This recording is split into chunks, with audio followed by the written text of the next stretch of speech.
I came home after buying a franchise too. There's no toilet paper. I was like, Hi, everybody. Dan Balkun here again. I'm with Rebecca Correia from Realty One Group Executives here in Smithfield, Rhode Island. Rebecca, how are we doing today? good, how are you? Thanks for having me. You know, Rebecca is one of my oldest relationships in the real estate business. She's really helped me tremendously with relationships, growth. She's mentored me in so many different ways, and I just wanted to let you know that, maybe I've never told you that, how, we do a lot of talking back and forth about the business. So for the people that don't know you, and I know you've been in the industry a long time, tell me a little bit about yourself. When did you get into the industry? How long have you been in the industry? And then how did it lead up into you, opening up your own brokerage? Well, thanks for having me. Of course. So I've been in the business since 2006. It was kind of an interesting time because it was similar to what agents are facing now. But started with big brand back then, joined a team shortly thereafter, and then decided there's no better time than the present to take over and start my own brokerage. Well, the funny thing is, right? I mean, I've been part of that because we've grown together over all these years. And one of the challenges, which we've had some heartache over, we've laughed, we've cried together about this because we both kind of went through that transition. I opened up Balkun Title in 2016, and I believe you started opening and getting prepared to open up the brokerage right when COVID, literally the month before COVID hit. Yeah, so tell me how that transition happened for your growth process for that first 6 months, year, That was interesting. So as a single mom and the sole provider, there was just, I'm going to take the leap. I'm going to take the leap. I'm going to open my own brokerage and give what I feel real estate professionals need. So I decided to buy into the Realty One Group franchise. I flew out to California a couple of times. Went out there the last time in March of 2020 for a training. I came home to, there is no food at the grocery store. You can't find toilet paper. I came home after buying a franchise too. There's no toilet paper. I was like, Not even to wipe your tears at that point, Oh boy, okay, all right. Well, let's see how this goes. So you kind of had to bob and weave. You had to know, how do I handle this? How do I move with that?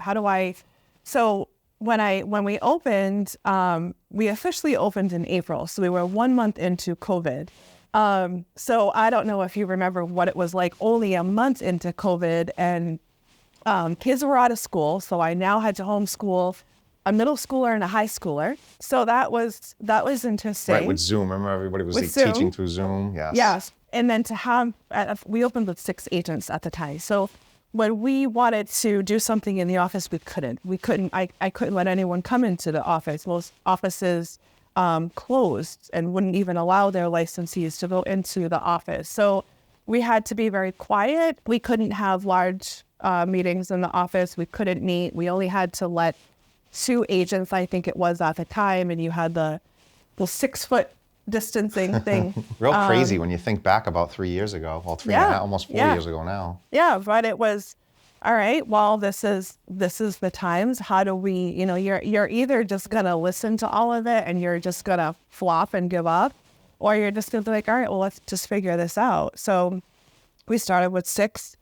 3 years later, we have about 70. Wow, that's fantastic. Yeah, I wanted to lead into that because, some brokerages like to house a lot of agents. Some brokerages like to not have as many agents.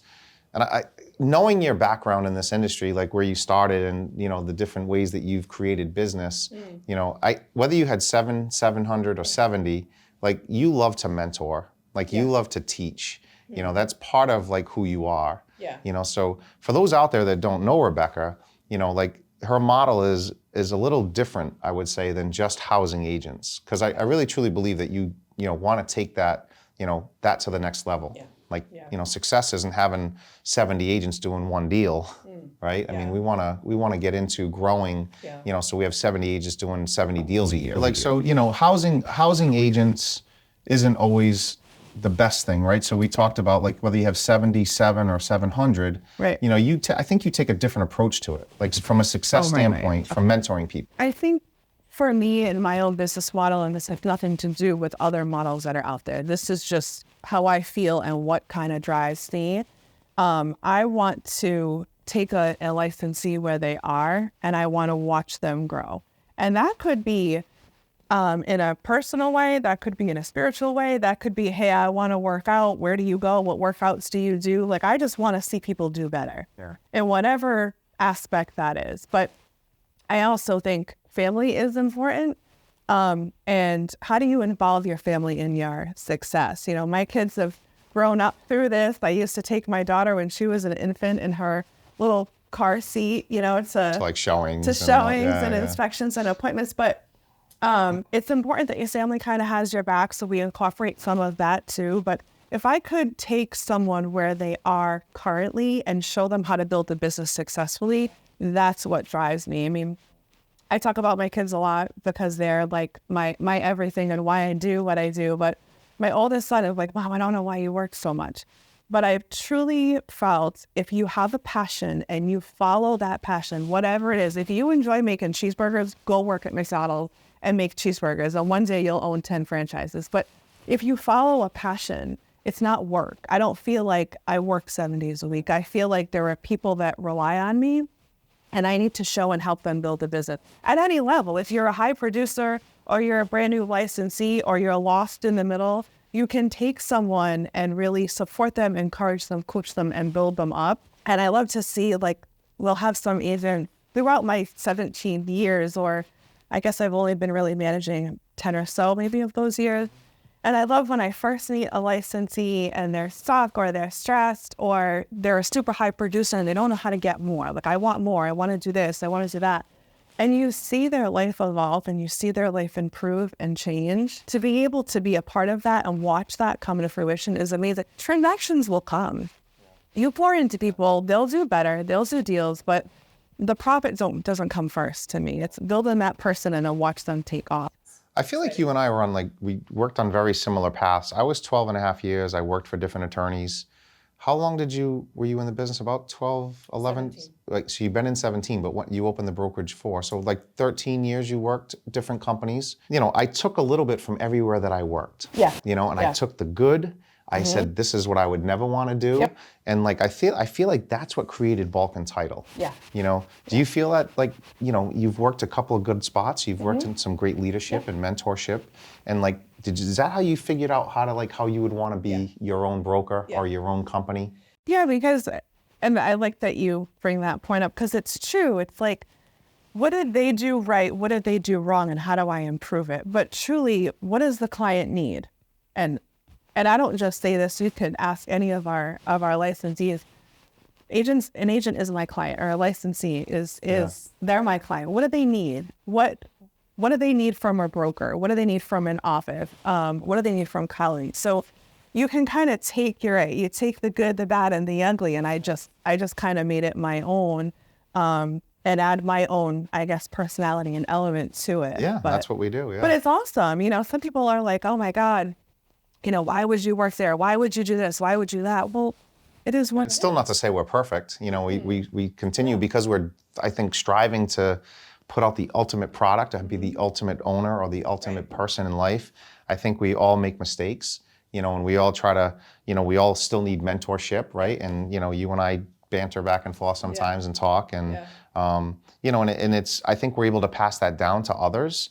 And I think that what's attract people, you know, to want to do business with, say, Balkun Title, or attracts agents that want to come in tutelage or be under your brokerage. Obviously, Rebecca, we're in a very transitional type market. You know, we've seen, you know, people talk about interest rates, we talk about high housing prices, we talk about the lawsuits that are going on, we talk about higher compensation, you know, and you've been a part of all of this throughout your career.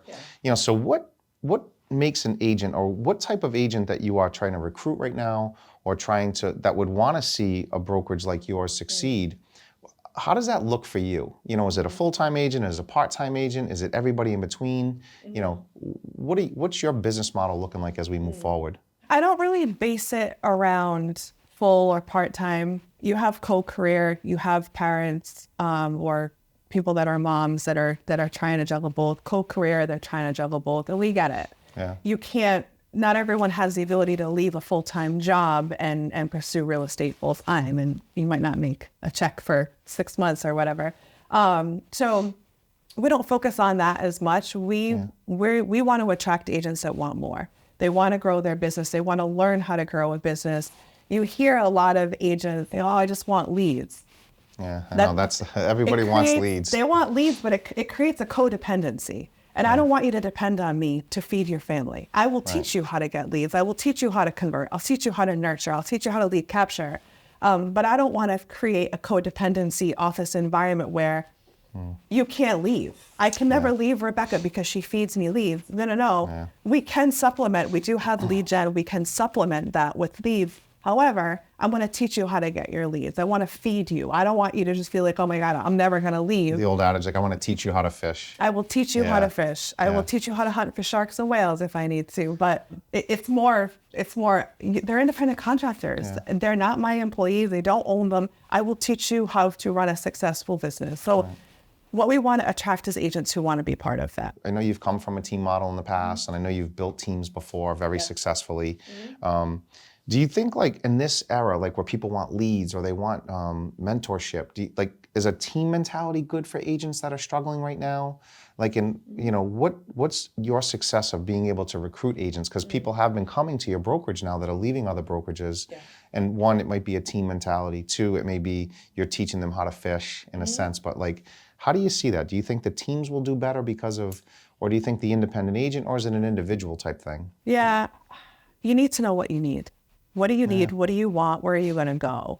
You need to be pretty clear with where do I want to go? What do I want out of this? What do you get your license for?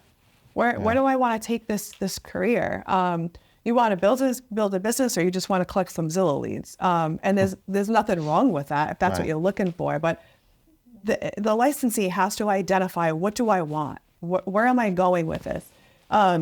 And do you take them down that funnel as you're sitting with them? Yeah. We do business planning every year. We do goal setting, and it's pretty extensive. But our agents here will laugh at me because they'll be like, "Oh, great, this is her story how she walked uphill both ways in the snow barefoot." Yeah, but there you go. Yes. Back in the day, when I had first joined a team, we only had a few teams in Rhode Island, and it was so exclusive. They didn't recruit you. Right. You had to demonstrate to those team leaders why you were worth joining their team. Right. It wasn't anything like it is now. It was totally different. When I joined a team, I wanted the camaraderie. I wanted to be part of, I wanted to go into the office and connect with people every day. Like, I wanted to be accountable. We didn't really have great mentorship programs when I first got my license, so I was a little bit lost. I was doing deals on my own, but I was still a little bit lost. Yeah. And I wanted to learn every single thing that was about real estate. I wanted it. I wanted to watch everything. So I think you have to know teams are great. They are great if that's what you want. But I see a lot of people that say, I want to be part of a team, and then they leave the team because they don't like the accountability. They don't like how structured. They're very structured.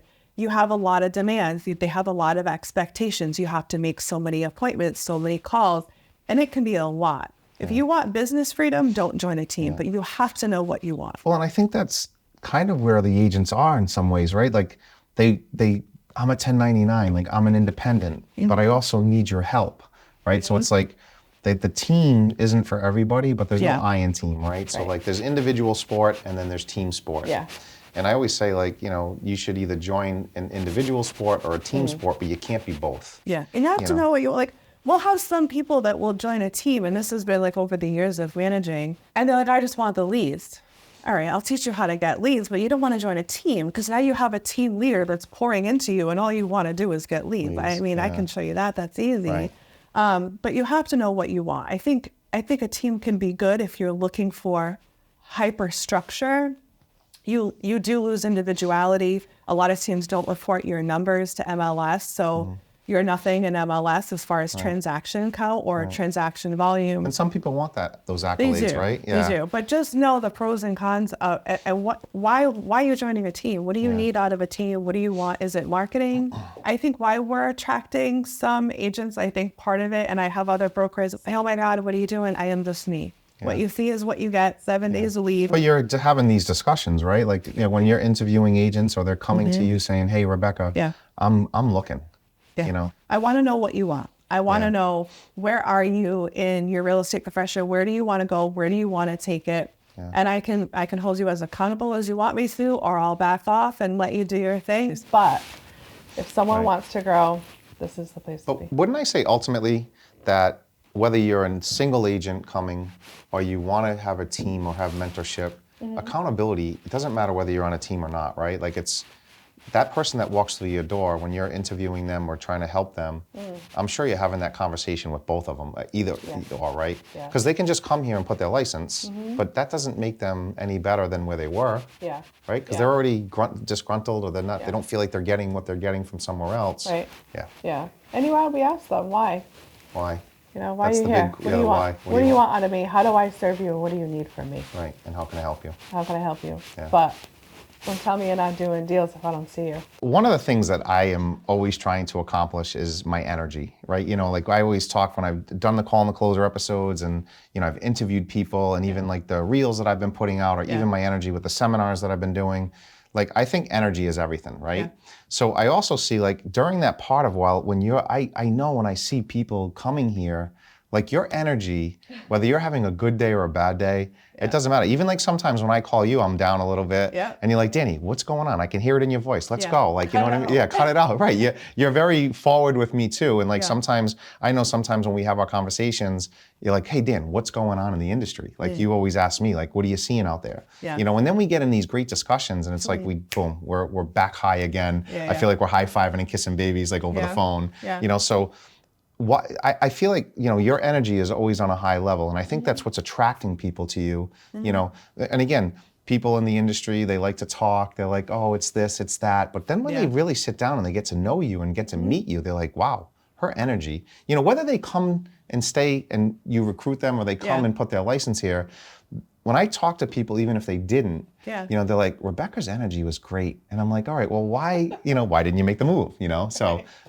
energy is a lot. I mean, I know you're an energetic person anyway. Even on a good day or a bad day, your energy level, you're a leader. So how do you feel about, like, your events are, I don't know, I still think that you need to be a motivational speaker or a coach or like a massive real estate event guru coordinator. That's not even a good title for it, but how do you do it? Why do you do it? How do you pour into all of us like you do? Yeah, I mean, it started back in 2008 when we met, the first seminar that I ever did. And I thank God I had the help of somebody, you know, from another state that actually came in and helped me do this, you know. And then I didn't know what to expect that day. I thought I had a room at the Sheraton that held the fire marshal code, said 43 people on the door. I ended up with 368 that day. We ended up doing two separate the ballroom downstairs, but we ended up moving it to two separate times to fit everybody. And then from there on out, I started doing a lot of education on short sales, as you know. Yeah. And then that kind of went away. The business grew back again because the model changed. But then I started seeing transactions coming through the table on a daily basis. You know, I'm sitting there, we're doing closings, and the agents they're just not where they would want to be personally. But I just think that, like, for me, you know, motivating people, you know, keeping people accountable, but also, like, I really truly enjoy seeing people successful. So for me, you know, even our discussions, even talking to other brokers, other realtors, loan officers, you know, friends, family. Yeah. Like, you know, I'm always an energy guy. You know, I try to be part of the solution and not the problem always. Yeah. And if I'm hearing somebody feel that way, you know, I'm only trying to motivate them to be the best version of them. So, you know, I love doing the seminars. You know, so recently over the last year, you know, I've done 2 or 3. It's only to bring the agents together. We've had a lot of disconnect going on right now, you know, between lawsuits and brokerages and high interest rates and everything that's going on. And as you said earlier, who cares? You know, I mean, it was something to see, you know, different speakers speak, but some speakers are like, hey, be ready. Some people's like, just go, and when it changes, it changes. And so there's somewhere in between there that I think people have to adjust to. But ultimately, you know, you have to keep going. Nobody's gonna feel bad for you, you know, and you know, so I do. I love seeing people successful. I'm going to continue doing the education. I'm going to continue growing people. I'm going to continue trying to grow my business, help my family, help my friends, be a good father, you know, and be somebody that's a confidant. I'm trying to lead the industry, you know. I have a different perspective on it. You know, it's not just transactional for me. It's relationship. and it's long term. This is great. You know, I always love reconnecting. Obviously, we connect all the time, but I always like talking to people that I admire, people that have taken the chance. But after all these years, you know, I always I finish my segments with, why me? Like, why Dan Balkun? Why Balkun title? Oh, Dan, there's only one Dan Balkun. I mean, for me, I'm a relationship person. It's shocking, I know. But I'm a relationship person. And you have been a part of my life through some of the worst times ever. And I think that's why I'm like, I don't want to hear your bullshit excuses. Yeah, I'm having a bad day. I don't care. Figure it out and go.